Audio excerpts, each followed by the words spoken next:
तर बंजारा समाजाच्या नोंदी गॅझेटमध्ये असतील तर त्यांना आरक्षण द्यायला हवं असं जरांगेंनी म्हटलंय।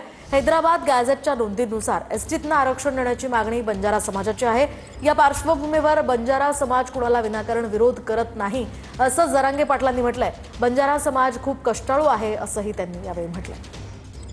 सोबत मराठा आरक्षण योद्धे मनोज जरांगे पाटील दादा TV9 मध्ये तुमचं स्वागत आहे। हैदराबाद गॅजेट आल्यापासून मराठा समाजाला त्याच्यामधून आरक्षण भेटणारच आहे, परंतु आता बंजारा समाज असेल किंवा इतर समाज असतील ते पण मागणी करतात की आम्हाला त्या गॅजेटचा फायदा व्हावा। तुम्ही कसं बघता एक आंदोलक म्हणून? बाकीच्या बंजारा समाज हा खूप कष्टाळू आहे आणि कधी कोणाच्या आद्यामाद्यात नसतो। म्हणजे विनाकारण कोणाला विरोध न करणारा बंजारा समाज, विनाकारण कोणाला इकत भांडण घेणारा बंजारा समाज नाही।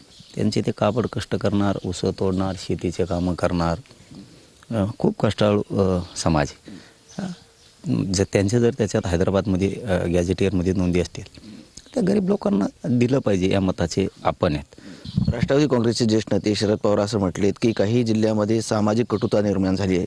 वंजारी समाजाच्या व्यक्तीनं दुकान टाकलं तिथे मराठा जात नाही, मराठा समाजाचं दुकान टाकलं म्हणजे मराठा व्यक्तीनं दुकान टाकलं तिथे वंजारी समाजाचं व्यक्ती जात नाही, अशी एक कटुता निर्माण झाली राज्यामध्ये।